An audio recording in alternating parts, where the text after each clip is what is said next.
Santo, Espíritu Santo. Padre nuestro que estás en el cielo, santificado sea tu nombre. Venga a nosotros tu reino, hágase tu voluntad, Hágase tu voluntad en la tierra como en el cielo. Danos hoy nuestro pan de cada día. Perdona nuestras ofensas, como también nosotros perdonamos a los que nos ofenden. No nos dejes caer en la tentación y líbranos del mal. Amén. María Reina, Ruega por nosotros. Santa Narcisa de Jesús, Ruega por nosotros.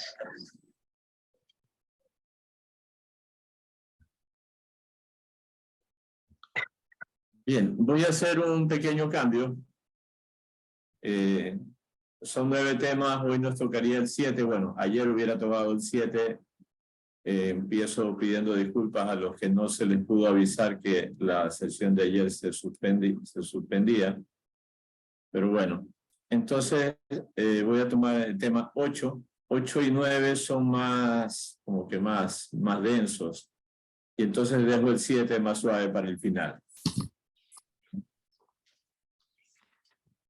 Bien, entonces.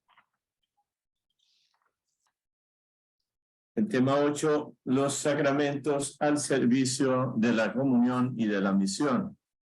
El capítulo 3.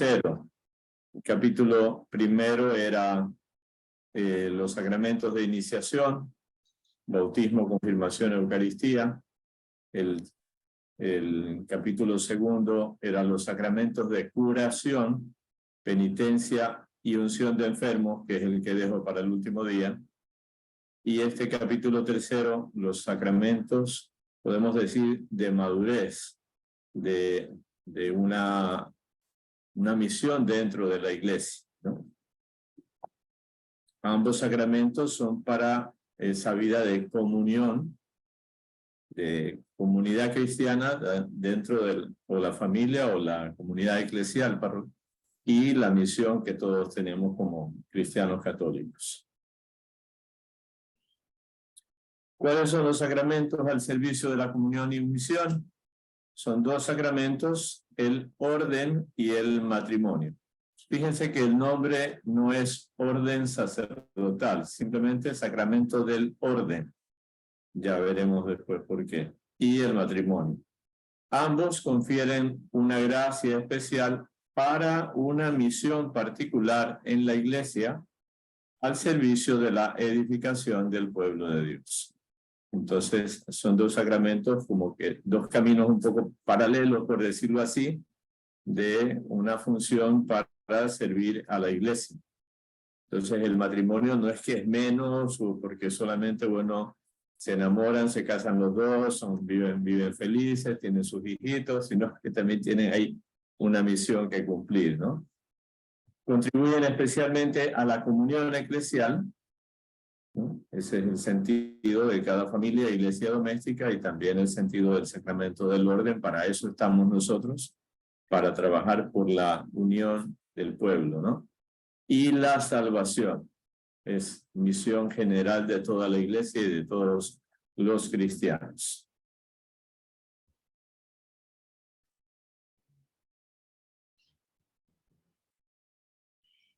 Bien, entonces el sacramento del orden, ahí vemos una ordenación de presbíteros, ya porque todos los que están siendo ordenados tienen la estola diagonal. Bueno, ya más adelante explicamos eso. ¿Qué es el sacramento del orden? Es aquel mediante el cual la misión confiada por Cristo a sus apóstoles sigue siendo ejercida en la iglesia hasta el fin de los tiempos.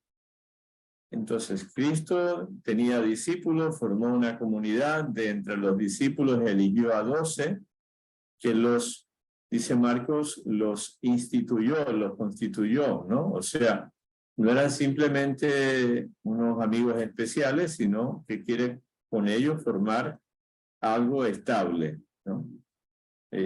Y esa misión de los 12, como responsables de la iglesia, de la comunidad, responsables de la misión de la iglesia, que hacen la presencia de Cristo, esa gracia que dio a los 12 sigue siendo ejercida en la iglesia a lo largo de los siglos en el sacramento del orden. Entonces es prolongar la misión, la autoridad, la misión de los apóstoles a lo largo de los siglos.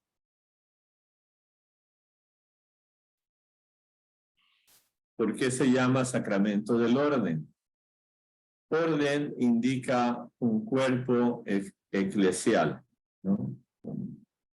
Del que se entra a formar parte mediante una especial consagración, que es la ordenación. La ordenación me hace entrar al orden, a ese cuerpo eclesial, que por un don singular del Espíritu Santo permite ejercer una potestad sagrada al servicio del pueblo de Dios en nombre y con la autoridad de Cristo. Una potestad, un poder, una autoridad, unas capacidades al servicio del pueblo de Dios en nombre y con la autoridad de Cristo. Entonces no es la autoridad del Padre Jaime, no es la autoridad de Monseñor Luis Cabrera, no es la autoridad del Papa Francisco por sí misma, sino es una autoridad de Cristo que se nos ha concedido dentro del pueblo de Dios, ¿no? Entonces, por el orden se entra a formar parte de este grupo, ¿no? Quienes reciben el sacramento del orden son los clérigos. El año pasado, los temas del año pasado, que eran unos temas sobre la iglesia. Entonces la iglesia es el único pueblo de Dios donde todos los bautizados tenemos la misma dignidad, la misma condición de hijos de Dios, pero hay pues estos dos estamentos dentro de la iglesia, que son los clérigos y los laicos. Entonces los clérigos somos los que hemos recibido el sacramento del orden desde el diaconado en adelante.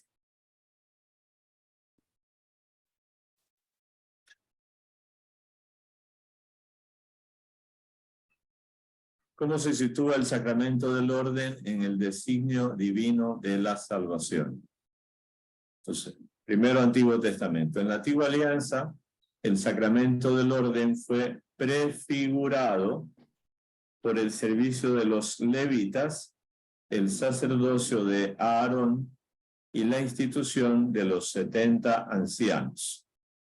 Entonces, el pueblo de Israel, primero pues los patriarcas, ¿no? Era una estructura monárquica, digamos una sola autoridad, el patriarca Abraham, Isaac, Jacob, etc.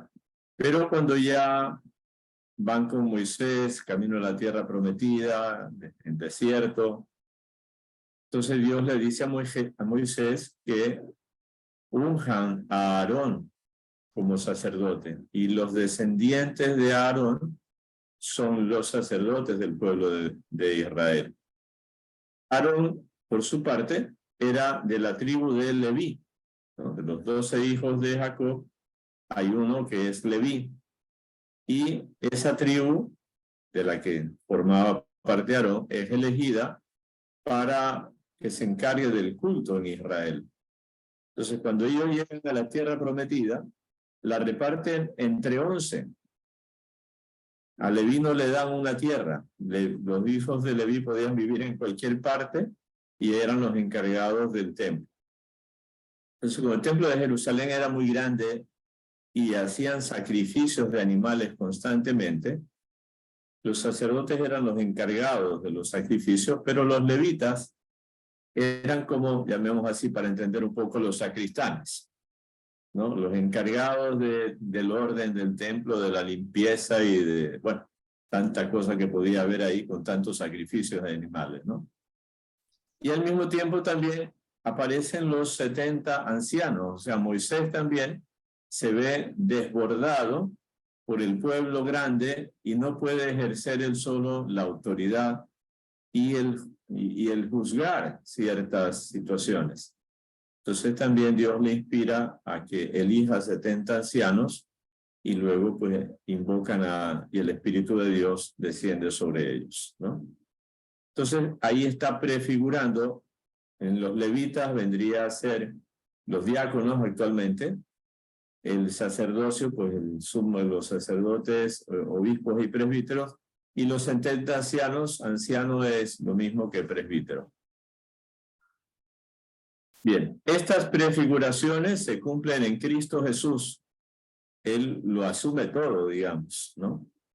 Porque es sacerdote, profeta y rey, quien mediante su sacrificio en la cruz es el único mediador entre Dios y los hombres. Por ser Dios verdadero y hombre verdadero, es el único que puede hacer de puente, que nos puede llevar a la unión con Dios. Y por tanto es el sumo y único sacerdote.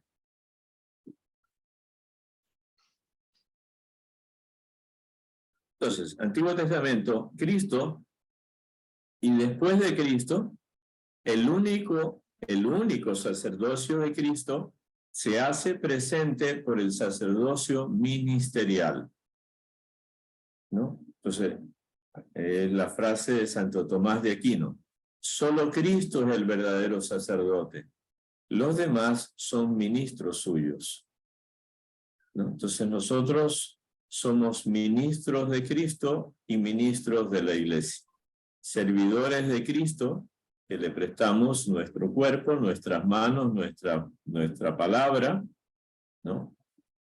Y somos ministros, o sea, servidores de la iglesia, de la comunidad. Entonces, no hay más sacerdotes, hay uno solo sacerdote que es Cristo, del cual nosotros participamos como ministros, es decir, como servidores, ¿no?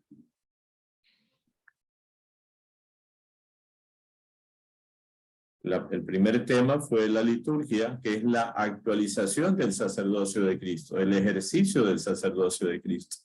Entonces, de manera privilegiada, ese sacerdocio que lo tenemos todos los fieles cristianos, el sacerdocio bautismal, tiene una representación de Cristo en el sacerdocio ministerial.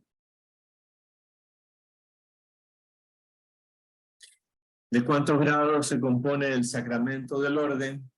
Se compone de 3 grados que son insustituibles para la estructura orgánica de la iglesia. Son el episcopado, que es el grado máximo, el presbiterado y el diaconado. Episcopo es lo mismo que obispo, ¿no? Pero episcopo es la palabra original griega, ¿no? Escopo en griego es mirar.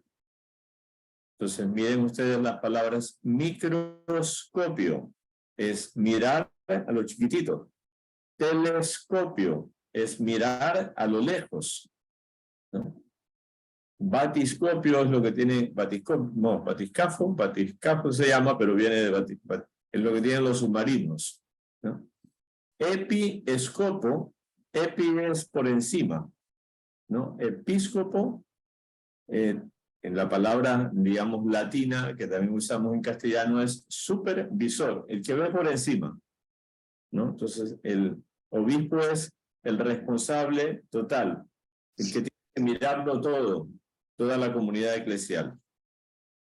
Presbítero es el nombre técnico que aparece en el Nuevo Testamento, y presbítero significa anciano, ¿no? Entonces, originalmente en el Antiguo Testamento eran ancianos de verdad, de edad, pero ya en el Nuevo Testamento significa más bien madurez, responsabilidad para asumir un cargo.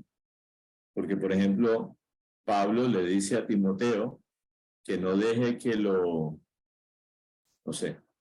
que le falten al respeto porque era muy joven, ¿no? Y de hecho Timoteo era obispo también. Entonces el presbítero es anciano. Hay algunos ancianos desde los 25 años, yo fui anciano a los 28. Y bueno. Y diácono en la palabra griega que significa servidor. Diácono significa servidor. Bien, esos son los 3 grados. Luego ha habido a lo largo de los siglos otros grados que se llamaban órdenes menores, pero eso ya el Papa Pablo VI lo suprimió y se llaman ministerios actualmente, ¿no? Lectorado, acolitado, etc.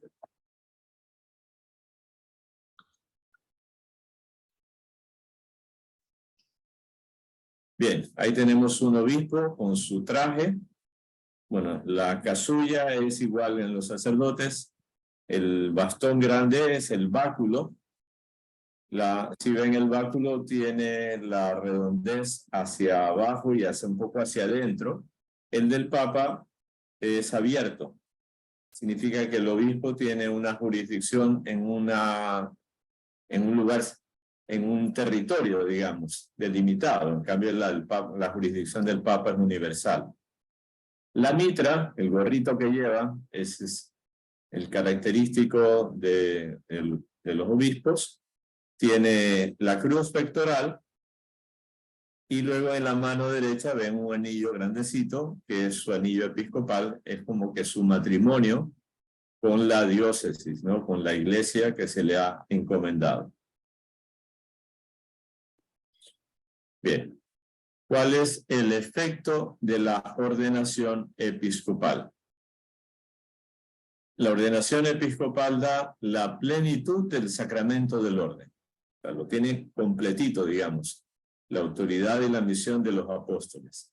Por eso, el obispo es legítimo sucesor de los apóstoles, ¿no? O sea, tiene todo lo que ellos tenían, excepto haber sido testigos presenciales del Señor, ¿no? Le constituye miembro del colegio episcopal, compartiendo con el Papa y los demás obispos la solicitud por todas las iglesias. Entonces, cada obispo es ingresado a esa comunidad de obispos, que es lo que se llama el colegio episcopal. Colligere significa reunir, juntar, y ahí viene la palabra colegio.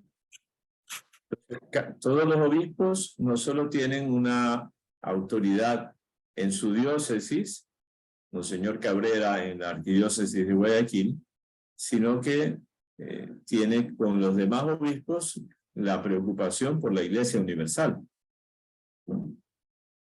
Y entonces el sacramento le confiere los oficios de enseñar, santificar y gobernar. Es la triple misión, ¿no? Profética, el que enseña y enseña con autoridad, y por eso enseña desde la cátedra, y por eso la iglesia del obispo se llama catedral. Santificar con los 7 sacramentos, es el único que puede celebrar los 7 sacramentos, y gobernar, regir, ¿no? Dar las normas, es el pastor de la comunidad.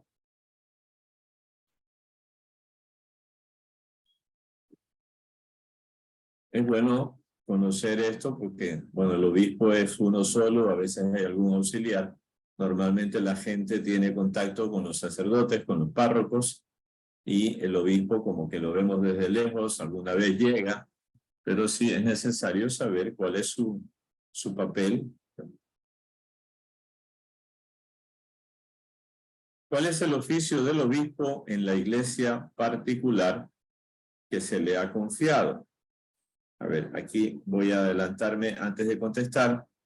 El catecismo completo, en el número 833, se entiende por iglesia particular, que es la diócesis o la eparquía, se llama así en las iglesias orientales, ¿no? ¿Qué es iglesia particular? Una comunidad de fieles cristianos en comunión en la fe y en los sacramentos con su obispo ordenado en la sucesión apostólica. Se llama arquidiócesis cuando tiene una mayor antigüedad, un mayor crecimiento, una antigüedad, un prestigio, ¿no?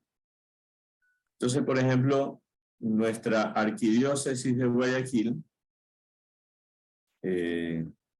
hace 30 años, 20 o 30 años atrás, era toda la provincia del Guayas, incluyendo la ahora provincia de Santa Elena, ¿verdad?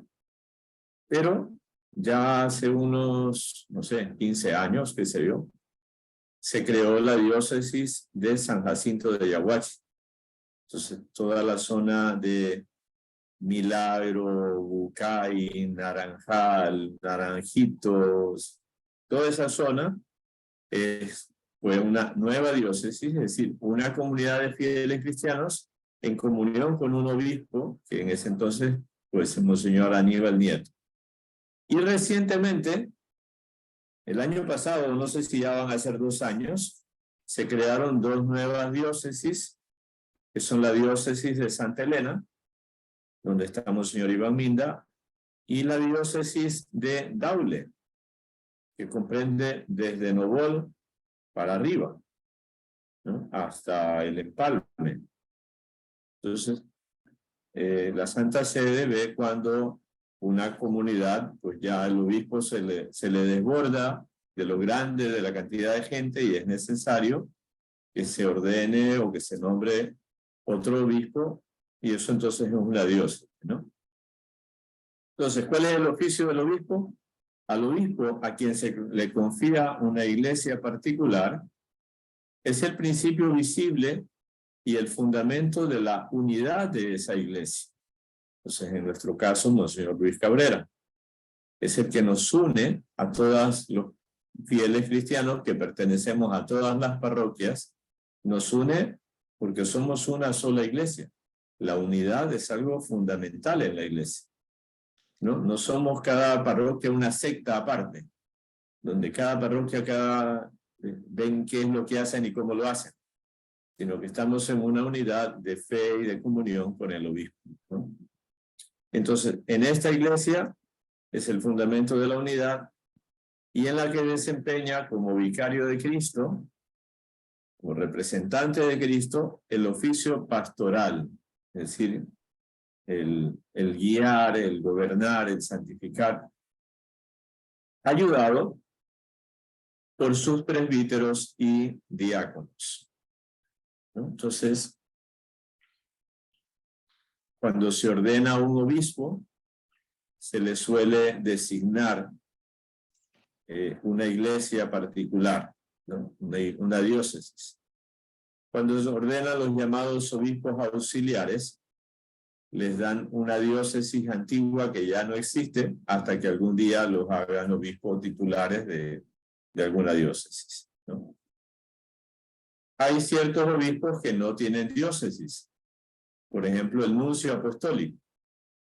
El nuncio es un obispo que hace de embajador del Vaticano, de enlace entre el Papa y el Estado ecuatoriano, o entre el Papa y todos los obispos y fieles católicos que vivimos en el Ecuador. Luego hay otros obispos que cumplen ciertas funciones en Roma, en la Santa Sede, ayudando al Papa en las distintas congregaciones romanas, ¿no? Pero lo que decía antes, el obispo es el que tiene la plenitud del orden y es incorporado al colegio episcopal, a los responsables de la iglesia. La mayoría tienen pues una diócesis a su cargo, ¿no?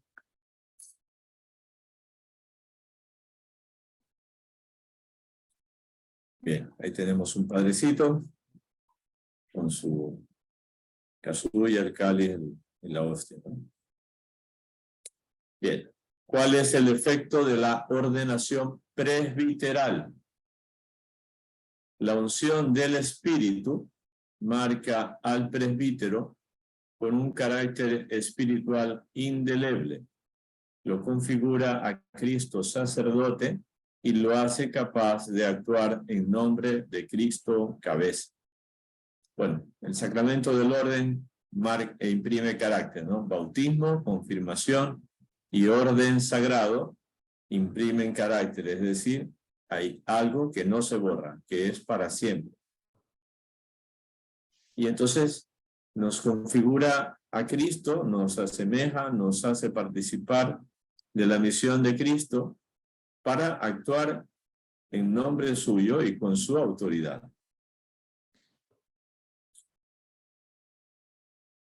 Como cooperador del orden episcopal, es consagrado para predicar el evangelio, celebrar el culto divino, sobre todo la Eucaristía, de la que saca fuerza todo su ministerio, y ser pastor de los fieles. Entonces, también es la triple misión, que el obispo la tiene en plenitud y los sacerdotes de una manera participada. Nosotros la tenemos siempre en comunión con nuestro obispo. O sea, no somos independientes, ¿no? Nuestra autoridad es siempre en comunión con el obispo, que es sucesor de los apóstoles. Predicar el evangelio, enseñar todo lo que se refiere a la palabra de Dios, celebrar el culto, los 6 sacramentos, los 7, y ser pastor, ¿no? O sea, ayudar a la comunidad parroquial o a la... Pero también el obispo puede designar que los sacerdotes, además de parroquias, tengan otros encargos pastorales, ¿no? Entonces, por ejemplo, son las capellanías, ¿no? Capellán del monasterio del Carmen del Niño Jesús, o capellán de la cárcel de la penitenciaría del Litoral. Entonces ya son cargos específicos que el obispo da, ¿no? Mónica Madinja. Padre, una consulta. ¿Y de qué depende que te nombren obispo? O sea, ¿qué tienes que cumplir? ¿O qué? Depende del Espíritu Santo. Ah, ok. O sea, no es que tienes que tener algo, años o hacer algunas cosas diferentes, ¿no? No depende ni de la edad, ni de los estudios, ni de los títulos, depende, o sea, como es necesario que haya obispos, todos los obispos, me parece que es cada 5 años, creo, hacen una lista de los sacerdotes de la diócesis que consideran aptos para que en algún momento, si se necesita, puedan ser ordenados obispos. Entonces, esas listas son secretas y las envían a la nunciatura. El nuncio tiene todas esas listas. Entonces, cuando se necesita un nuevo obispo, porque alguno ya está viejito, ya renunció, el otro se enferma o crean una nueva diócesis, etc. Entonces, el nuncio coge estas listas y comienza a enviar cartas, también bajo secreto, se llama bajo secreto pontificio. Entonces, por decir algo, me llega a mí una carta de la nunciatura donde dice: ha sido nominado para que sea obispo el padre fulano de tal. Usted haga en conciencia y bajo secreto, haga el informe de todo lo que usted sabe de ese sacerdote. Pero te manda un cuestionario donde uno tiene que contar vida, todo lo que uno sepa. Y al final del cuestionario viene la pregunta: ¿considera usted que el padre fulanito de tal puede ser nombrado obispo? ¿Sí o no? Y diga por qué. Y otra preguntita: ¿puede usted nombrar a alguna otra persona que pueda dar informes sobre este padre? Entonces uno contesta eso en sobre sellado, en doble sobre sellado. Uno tiene que destruir cualquier borrador, ya sea en la computadora o si lo hubiera hecho a mano, y eso se envía a la nunciatura. Y entonces con eso el nuncio pues examina. Y finalmente mandan una terna, la mandan a la Santa Sede, seguramente con todos los informes, y el Papa es el que ya elige, ¿no? Entonces, depende de la edad. Hay obispos que han sido elegidos antes de los 40 años y hay otros que han sido elegidos después de los 60. O sea, no, hay algunos que tienen títulos y doctorados y hablan varios idiomas, y hay otros que no, que simplemente estudiaron el seminario, pero se han distinguido por su trabajo pastoral. ¿No? Bien. ¿Cómo ejerce el presbítero su ministerio? Aunque haya sido ordenado para una misión universal, o sea, cada sacerdote es ordenado para la iglesia entera. Sin embargo, el presbítero la ejerce en una iglesia particular, en fraternidad sacramental con los demás presbíteros que forman el presbiterio. Así como los obispos son agregados al colegio episcopal, los sacerdotes, los presbíteros, la comunión de los sacerdotes se llama presbiterio. Y también así se llama el lugar de la iglesia donde celebramos nosotros, ¿no? Y que en comunión con el obispo y en dependencia de él, tienen la responsabilidad de la iglesia particular. Entonces, Monseñor Luis Cabrera es el responsable de toda la arquidiócesis de Guayaquil, pero con él colaboramos todos los sacerdotes, ¿verdad? Y hay pues distintos también cargos que el obispo da para los vicarios de zonas, el consejo de presbiterio, etcétera, ¿no? Ciertas estructuras para colaborar con el obispo en eso, ¿no? Entonces, ¿qué significa? Que cuando vamos a ser ordenados diáconos, el nombre técnico es nos incardinamos en una iglesia, ¿no? Entonces, cuando yo fui ordenado diácono, me incardiné en la arquidiócesis de Guayaquil y prometí obediencia y respeto al arzobispo de Guayaquil y a sus sucesores. Entonces yo por mi propio medio no me puedo ir a ejercer mi ministerio a Cuenca o a Puerto Viejo o a Lima, sino que pertenezco a la arquidiócesis de Guayaquil. El arzobispo de Guayaquil, puede ser que el arzobispo de Puerto Viejo le diga, oye, no tengo sacerdotes, están todos viejitos o se murieron con la pandemia, por favor, ayúdame, envíame 2 o 3 sacerdotes. Entonces el obispo puede preguntar voluntarios o puede decir, padrecito fulano, por favor váyase a Manaví. Pero entonces pertenecemos a la arquidiócesis y entonces el obispo nos mueve, ya Pierina, ya le doy la palabra. El obispo nos mueve dentro de la arquidiócesis. No es lo mismo que los religiosos, ¿no? Nosotros somos el clero diocesano, que somos los originales, perdonen somos los que desde el comienzo de la historia de la iglesia. Las órdenes religiosas comienzan muchos siglos después. Antiguamente los monjes y luego las órdenes, los franciscanos, los dominicos, son del siglo XI, XII. Los jesuitas del siglo XVI, los salesianos del XVIII, ¿no? Entonces, ellos tienen otra organización, tienen sus superiores, son comunidades religiosas, y entonces tienen sus provincias religiosas donde se pueden mover un poco más ampliamente, ¿no? Pero siempre donde ellos están, necesitan la autorización del obispo, ¿no? El obispo siempre es la cabeza de la iglesia. A ver, Pierina Naranjo, que estaba alzando la mano.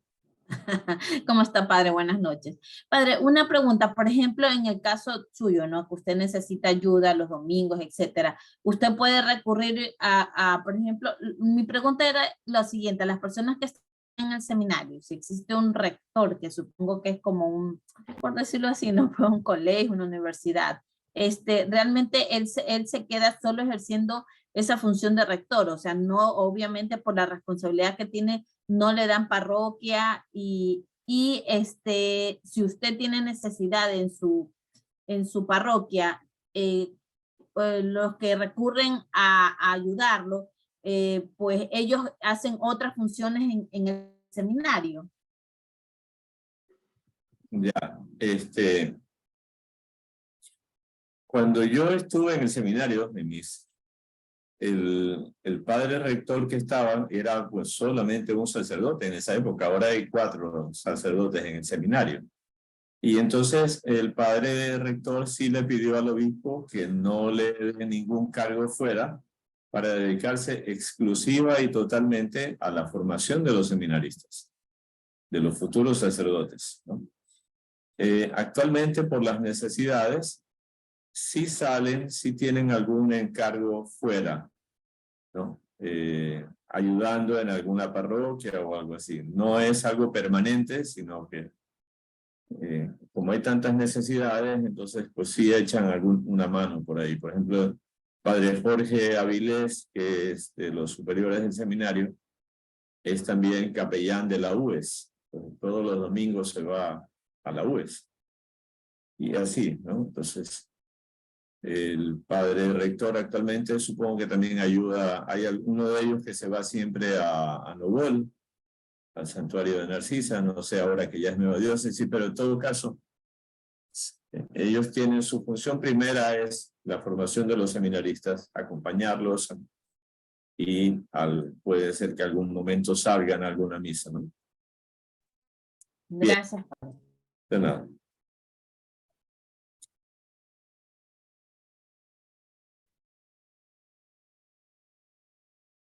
Bien, ahí tenemos entonces diáconos. Los de arriba están con el traje completo, que es lo que se llama dalmática. Nosotros los sacerdotes y los obispos usamos casulla. La casulla es, hagan de cuenta, como un poncho. Es de esa misma forma, ¿no? En cambio, la dalmática es como un camisón grandote, porque sí tiene mangas, aunque a veces son abiertas. Era una vestidura antigua del Imperio Romano que pues la iglesia la asumió, ¿no? Y abajo están otros diáconos, que es, por lo que entiendo, veo ahí, son diáconos permanentes, la mayoría son mayorcitos, y tienen solo la estola diagonal, ¿no? De izquierda a derecha. Nosotros los sacerdotes usamos la estola como bufanda, digamos, cae a los dos lados, a derecha e izquierda, perpendicularmente. ¿Cuál es el efecto de la ordenación diaconal? El diácono, configurado con Cristo, siervo de todos, es ordenado para el servicio de la iglesia y lo cumple bajo la autoridad de su obispo, en el ministerio de la palabra, el culto divino, la guía pastoral y la caridad. El origen pues está en los Hechos de los Apóstoles, cuando había una necesidad de atender a las viudas y los apóstoles pues no podían hacerlo, entonces ahí eligieron a 7 hombres, ¿no? Entonces su función es una función de servicio. Ellos no son sacerdotes, porque no consagran la Eucaristía, no celebran misa, no confiesan, no dan la unción de los enfermos. Ellos pueden bautizar, pueden presidir los matrimonios, presidir el rito de exequias, ¿no? Predicar la palabra de Dios y la función pastoral, o sea, en los grupos parroquiales, la organización de una parroquia y, como originalmente también, es los servicios de la caridad, ¿no? La misión social de la iglesia, ¿no? En realidad lo que hace un diácono lo puede hacer en circunstancias extraordinarias un laico, ¿no? El diácono bautiza, los laicos en peligro de muerte y en ausencia de sacerdote pueden bautizar. El diácono puede dar la comunión, los ministros extraordinarios dan la comunión, el diácono puede presidir el matrimonio en circunstancias también especiales. Un laico puede presidir un matrimonio en situaciones de misión, etc. Entonces son servidores de la comunidad, pero ya forman parte del sacramento del orden, son clérigos, y en la iglesia latina, ya veremos eso, ya hacen la promesa de celibato. Ya eso saldrá un poco después. Entonces, hay diáconos permanentes y diáconos transitorios. Los permanentes son los que se quedan de diáconos permanentemente para siempre. Y los transitorios son los que, estando en el seminario, van a ser ordenados presbíteros en algún momento.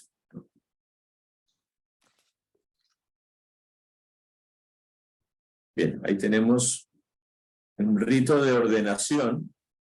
Entonces está, aunque no es el momento sacramental, pero sí, no sé, yo siempre digo, pues, los fieles laicos deberían ir por lo menos una vez en la vida, por lo menos una vez en la vida, y si puede más mejor, a una ordenación sacerdotal o episcopal y a un jueves santo por la mañana la misa crismal, ¿no? Entonces, bueno, alguna vez en la vida pónganlo en su agenda y vayan. Entonces, ahí el momento de las letanías en que los aspirantes están postrados es un momento muy emotivo, ¿no? Porque ahí casi todos lloramos y casi todos nos emocionamos. Después de eso viene la imposición de manos del obispo en la cabeza, la oración que nos consagra, y luego hay unos ritos complementarios, ¿no? La imposición de la vestidura, y por ejemplo en el caso de los sacerdotes nos ungen las manos. Por eso se dice que nuestras manos están consagradas para los sacramentos, ¿no? Entonces, ¿cómo se celebra el sacramento del orden? En cada uno de sus 3 grados es la misma estructura, lo que varían son las oraciones y los ritos, los signos. El sacramento del orden se confiere mediante la imposición de manos sobre la cabeza del ordenando por parte del obispo, que es el que ordena. En las ordenaciones de presbíteros, también todos los sacerdotes presentes imponemos las manos como signo de acogida al presbiterio. Pero el que ordena es el obispo, ¿no? Y si hay varios obispos, ellos también ordenan. ¿Quién pronuncia la solemne oración consagratoria? Entonces hay una oración para diáconos, otra oración para presbíteros y otra oración para obispos. Con ella, el obispo pide a Dios para el ordenando una especial efusión del Espíritu Santo y de sus dones en orden al ejercicio de su ministerio. Entonces, es la gracia para poder ejercer la misión que el Señor nos encomienda. Entonces, no es como cuando uno termina una carrera universitaria y se incorpora de abogado, de médico, ¿no? Entonces, ahí hay una autorización, por ejemplo, del Estado a través del título universitario por el cual se le faculta para ejercer como abogado o como médico en el país, ¿no? Lo nuestro es un sacramento, ¿no? Es algo que está dentro, digamos, ¿no? Lo del médico y el abogado son unos conocimientos y un título. Lo nuestro, pues sí, tenemos que tener unos conocimientos, pero ante todo es esa gracia que nos transforma, ¿no? Para esa misión.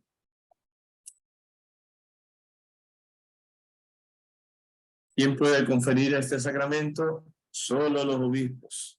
Corresponde a los obispos válidamente ordenados, en cuanto sucesores de los apóstoles, conferir los 3 grados del sacramento del orden. Entonces los sacerdotes podemos, como dije antes, 6 de los 7.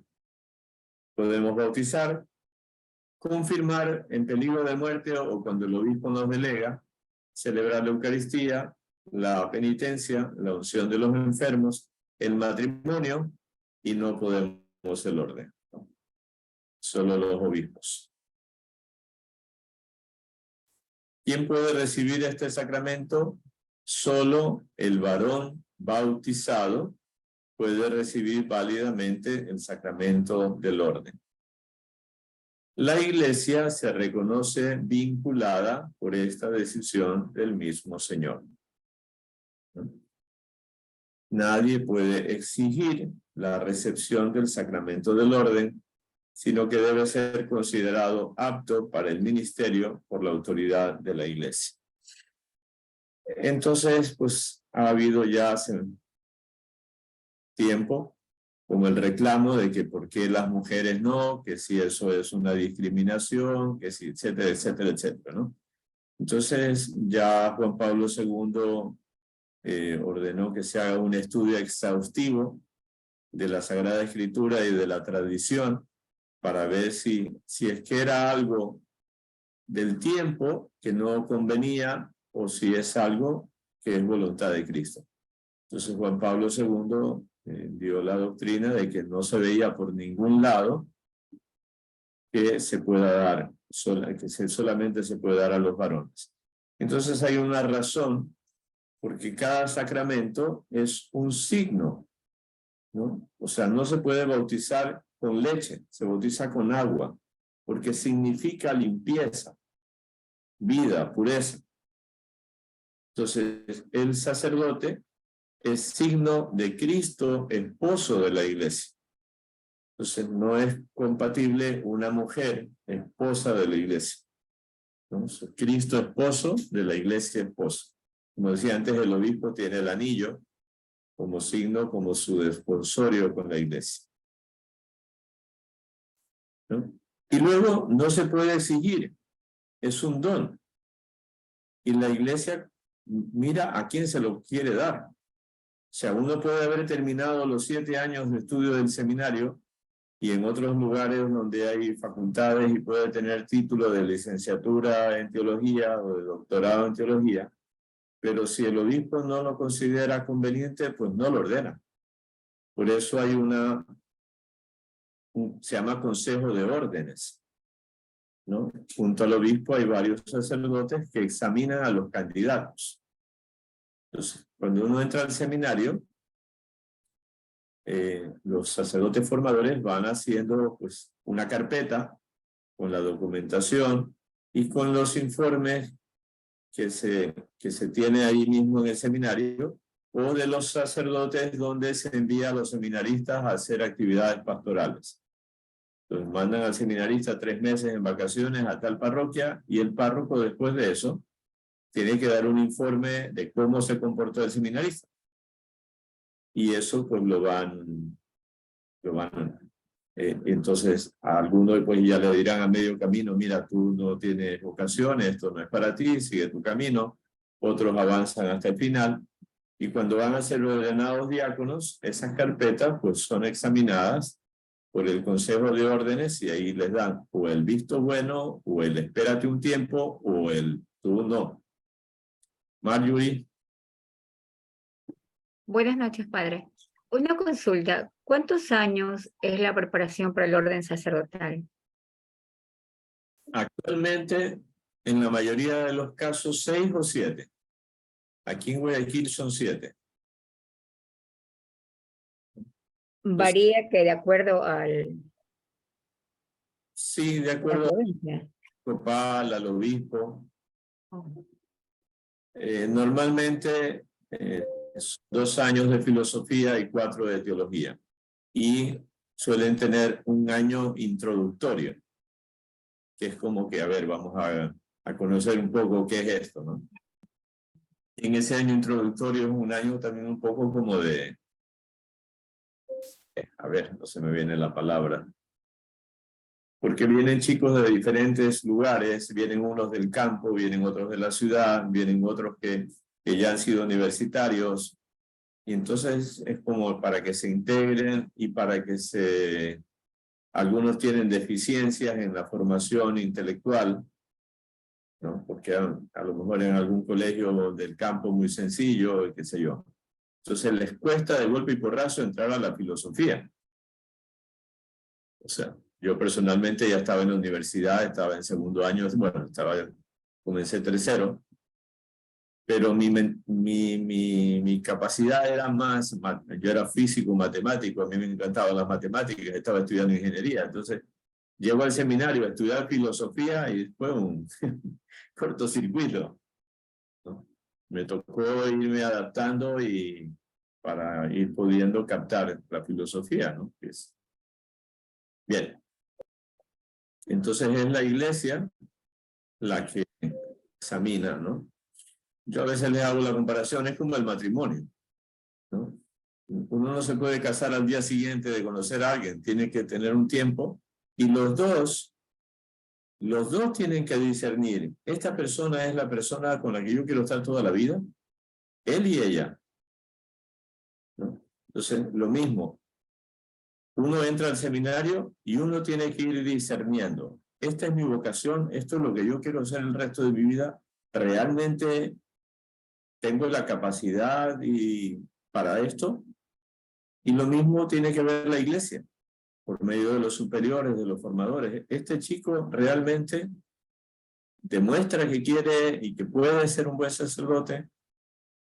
Entonces ahí examinan, pues si se levanta temprano o no se levanta que se queda dormido, no va a la oración, no estudia, qué sabe qué, ¿no? Entonces según eso, sigue o no sigue.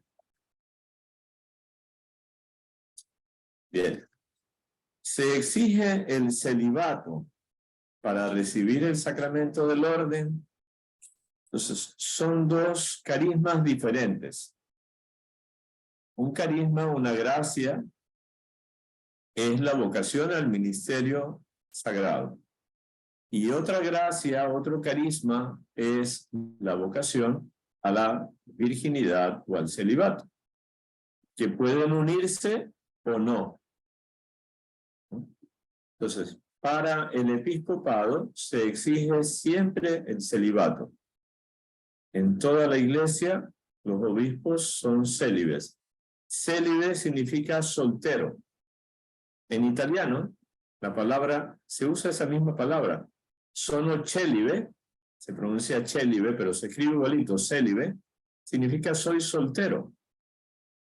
Entonces, el celibato es, yo prometo no casarme. Prometo permanecer totalmente entregado a Dios y a la iglesia. Para el presbiterado, en la iglesia latina, son ordinariamente elegidos hombres creyentes que viven como célibes y tienen la voluntad de guardar el celibato por el reino de los cielos. En las iglesias orientales, incluso unidas a Roma, no está permitido contraer matrimonio después de haber recibido la ordenación. Antes sí. Entonces, en la Iglesia Católica de ritos orientales hay hombres casados que han sido ordenados presbíteros, sacerdotes. Entonces, no es absolutamente necesario. Entonces, en la Iglesia Latina es Europa, en su mayoría, no toda Europa, en la Europa occidental, ¿no? España, Italia, Francia, Alemania, etcétera, ¿no? Y América Latina, sobre todo África. Seguimos el rito latino, vimos al comienzo de todas las familias litúrgicas.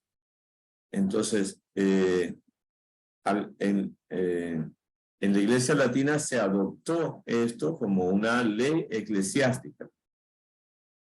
Ustedes ven la Biblia, en el Nuevo Testamento se dan las dos opciones. San Pablo es célibe y dice que quisiera que todos fueran como yo, pero a cada uno Dios le da su gracia.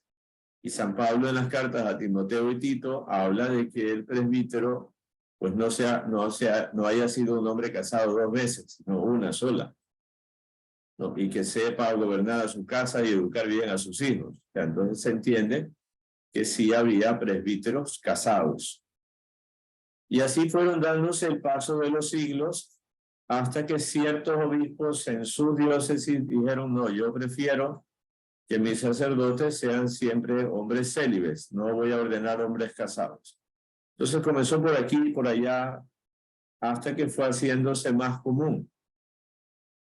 Y no recuerdo ya qué siglo, pues se dio como condición en la Iglesia Latina para que los presbíteros seamos siempre personas que hemos hecho previamente el voto, la promesa del celibato. Por eso hace poco, cosa de un mes, le preguntaron al Papa si eso se podía cambiar y el Papa dijo que sí, porque no es un dogma de fe. La Iglesia irá viendo si conviene o si no conviene. Bien, entonces en las iglesias orientales sí hay sacerdotes, hombres casados que han sido ordenados presbíteros. Pero si un diácono célibe, ¿no? Se ordena presbítero, ya no puede casarse. El casado puede ser ordenado sacerdote, pero el que está célibe no puede casarse. Al diaconado permanente, actualmente, después del Concilio Vaticano II, sí pueden acceder hombres casados, como tenemos aquí en la parroquia, el diácono Gustavo Acuña, y hay varios diáconos permanentes en la arquidiócesis de Guayaquil, ¿no? Entonces es algo que el Concilio Vaticano II lo restauró, que existía en la iglesia, pero que después se perdió y solamente existíamos los diáconos transitorios, ¿no? Yo fui diácono solo 6 meses y de ahí ya me ordenaron presbítero. Bien. ¿Qué efectos produce el sacramento del orden? Otorga una efusión especial del Espíritu Santo que configura con Cristo al ordenado en su triple función de sacerdote, profeta y rey, según los respectivos grados del sacramento. Entonces, por eso se dice que el sacerdote actúa en la persona de Cristo, con la autoridad de Cristo para enseñar, para santificar y para orientar, gobernar, pastorear, regir al pueblo de Dios, ¿no? La ordenación confiere un carácter espiritual indeleble. Por eso no puede repetirse ni conferirse por un tiempo determinado. Entonces, en las parroquias hay, por ejemplo, consejo pastoral, consejo económico, que son estructuras de colaboración, de ayuda para el cuidado de la parroquia con la autoridad del sacerdote. Pero ni el consejo pastoral ni el consejo económico tienen autoridad para decidir. El que decide siempre es el párroco. O sea, el párroco no le tiene que pedir permiso al consejo pastoral ni al consejo económico para decidir algo. El párroco pide el consejo y eso siempre lo necesitamos. Y normalmente seguimos el consejo, puede ser que alguna vez diga no, vamos a hacer la cosa de otra manera. ¿Con qué autoridad se ejerce el sacerdocio ministerial? Los sacerdotes ordenados en el ejercicio del ministerio sagrado no hablan ni actúan por su propia autoridad, ni tampoco por mandato o delegación de la comunidad. No es la comunidad la que nos da a nosotros, la que hace una votación, una elección y a ver, usted nos va. No es como el presidente que es elegido por el pueblo, ¿no? Entonces, no hablan ni actúan por su propia autoridad, sino en la persona de Cristo cabeza y en nombre de la iglesia. Entonces, es la autoridad de Cristo, pero que viene por medio de la iglesia. Por tanto, el sacerdocio ministerial se diferencia esencialmente, y no solo en grado, del sacerdocio común de los fieles, al servicio del cual lo instituyó Cristo. El sacerdocio común lo tenemos todos desde el bautismo y lo mantenemos también los que somos sacerdotes, seguimos teniendo ese sacerdocio. Entonces el sacramento del orden no es que nos da un poco más de sacerdocio común, sino que es una cosa diferente, ¿no? Es una participación de la autoridad de Cristo para santificar y para gobernar la iglesia. Muy bien, entonces hasta ahí termina el sacramento del orden. Mañana veremos el sacramento del matrimonio. Y el jueves terminamos con el sacramento de la unción de los enfermos y los sacramentales, ¿no? Ya les explicaré qué son los sacramentales. ¿Alguna pregunta?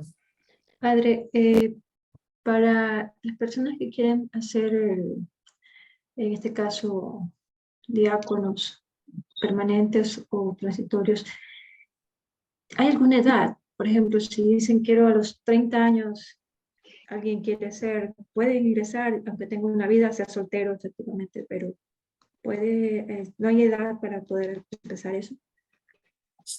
Sí, no hay, digamos, una limitación, ¿no? Se decide por prácticas a veces, porque si va una persona, bueno, sí han entrado seminaristas de 30 años, por decir, ¿no? Pero a veces les cuesta un poco integrarse con los más jóvenes, pero en sí no hay ningún problema, ¿no? No sé si conocen al padre Vicente López, él entró mayorcito al seminario, y así algunos, ¿no? Entonces es un llamado. ¿Cómo? Es un llamado de la persona, dice, no, Claro, por sí. aquí no va mi vida, va acá. Sí, sí, es una vocación, es una llamada del Señor. Gracias. Hay quienes la sienten desde niños, desde chiquitos, hay quienes la sienten después. Incluso, no sé si ustedes conocieron a Monseñor Elías Dávila, fue párroco de Kennedy Norte, San Gabriel de la Dolorosa. Él fue casado, tenía y un hijo. Todos murieron en un accidente, se quedó viudo. Y después de eso, pues le vino la vocación y entró a estudiar. Ya creo que estaba mayor, o sea, no sé qué, y no creo que haya estado en el seminario, pero sí le dieron estudios eclesiásticos y lo ordenado sacerdote y vivió como sacerdote. Se ha dado también el caso, hace años atrás, cuando yo estaba en el seminario, Monseñor Bernardino ordenó uno de los primeros diáconos permanentes, era un señor ya mayorcito, que era casado, era abuelo y todo, ¿no? Y cuando enviudó, pidió ser ordenado presbítero. Y el arzobispo, Monseñor Bernardino, lo ordenó sacerdote. Entonces era un sacerdote que tenía hijos y nietos, pero previamente a su ordenación. Pero bueno, son casos especiales. Padre, ¿y a qué edad usted sintió ese llamado? Sentí el llamado a los 17, en el último año del colegio. Pero no me decidí enseguida, sino hasta entré a los 20 al seminario. O sea, fui a la universidad para discernir, ¿será que sí? ¿Será que no? ¿Será una ilusión? ¿Será...? Pero ya después, como a Jonás me jaló, no me tragó ninguna ballena, pero sí me sacudió y me dijo, a ver, ya, vete para acá.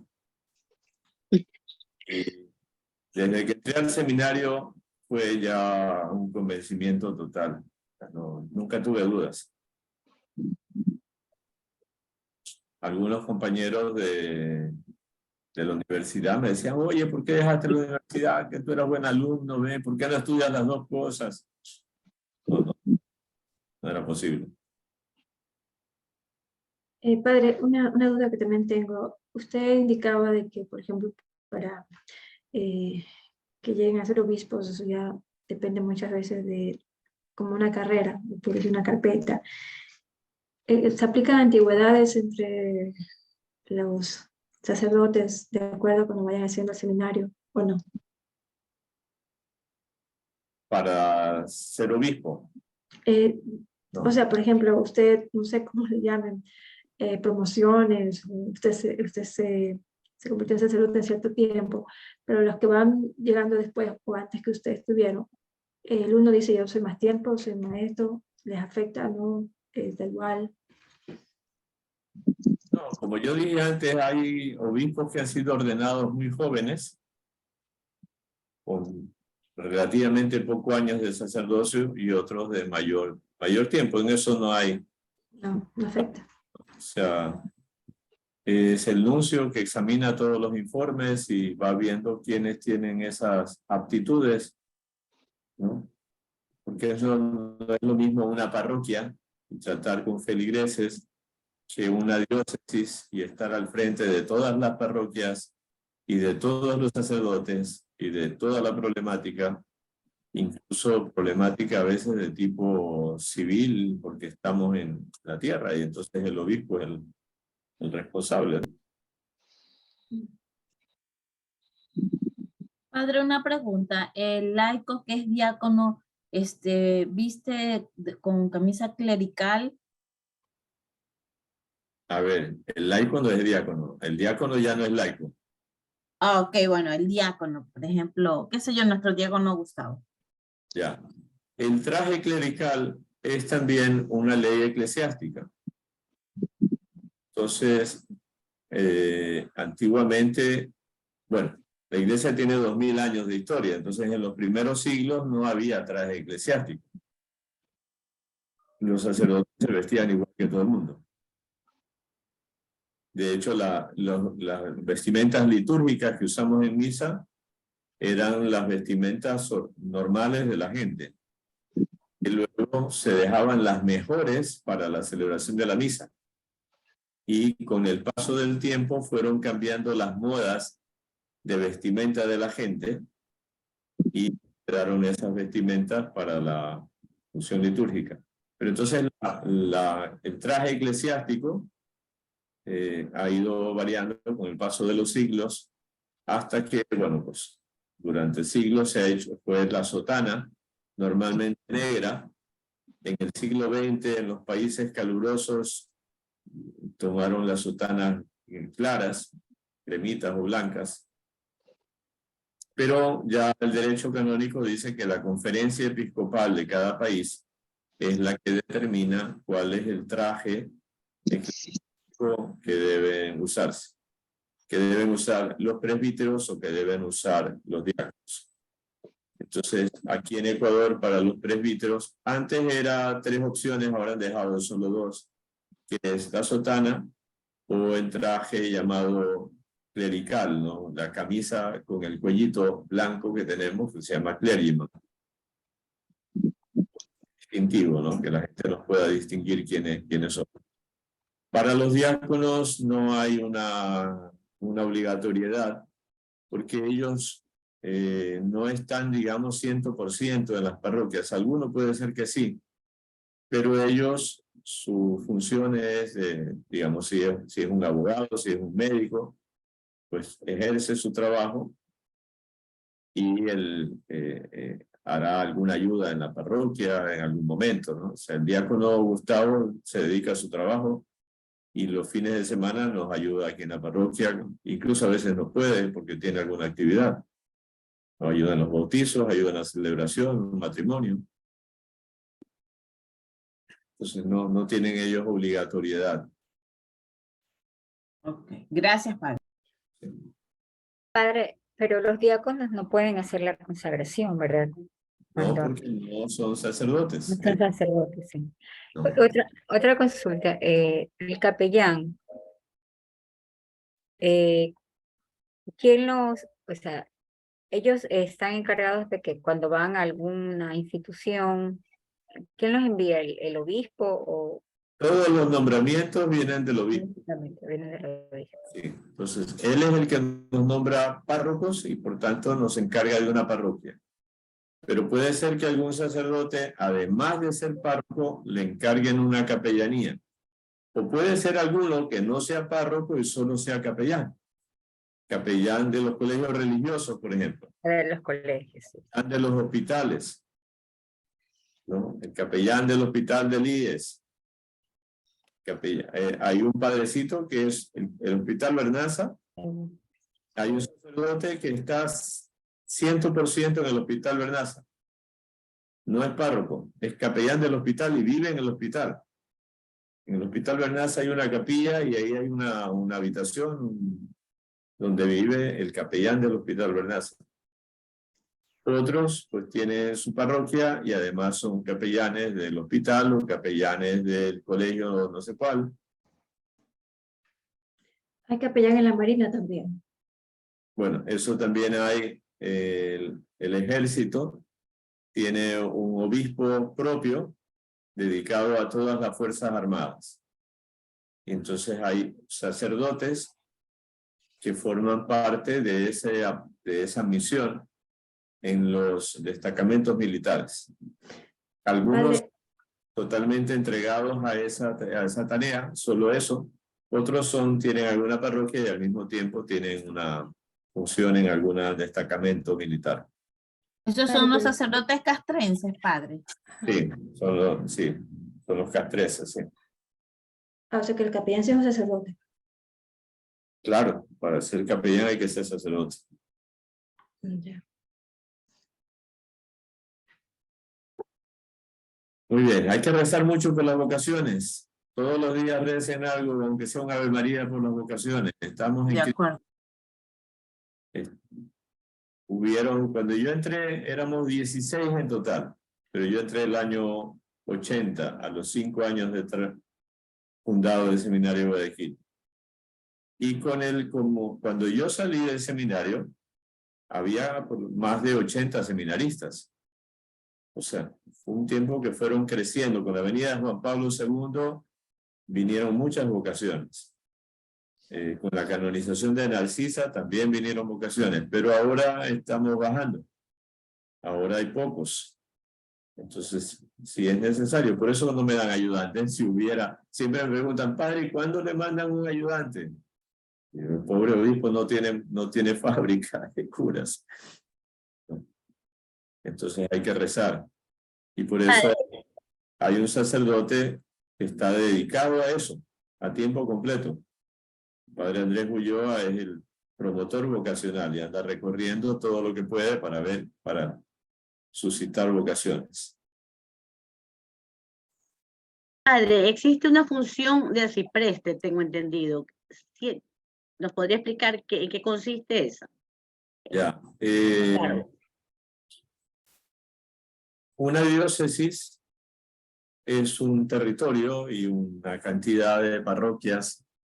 Entonces, para una mejor organización, se puede subdividir la diócesis, ya sea en vicarías, que son zonas más grandes, o en arciprestazgos, que son zonas más pequeñas.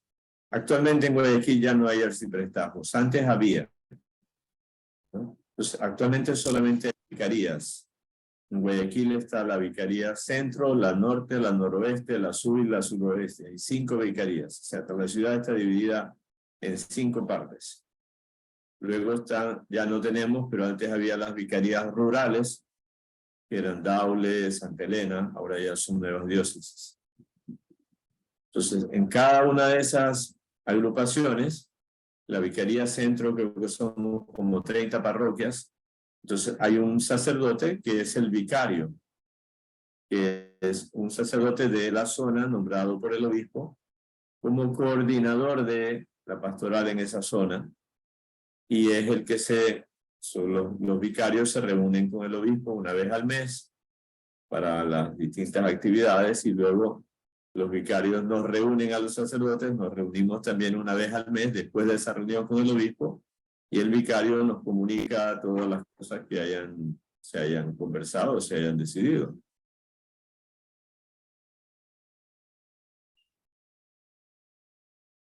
Bueno, tenemos que amar a nuestra iglesia y trabajar por el reino de Dios. Dios te salve María, gracia, el Señor es contigo. Bendita tú eres entre todas las mujeres y bendito es el fruto de tu vientre Jesús. Santa María, Madre de Dios, ruega por nosotros pecadores, ahora y en la hora de nuestra muerte. Amén. Amén. Les bendiga Dios Todopoderoso, Padre, Hijo y Espíritu Santo. Hasta mañana a la misma hora. Amén.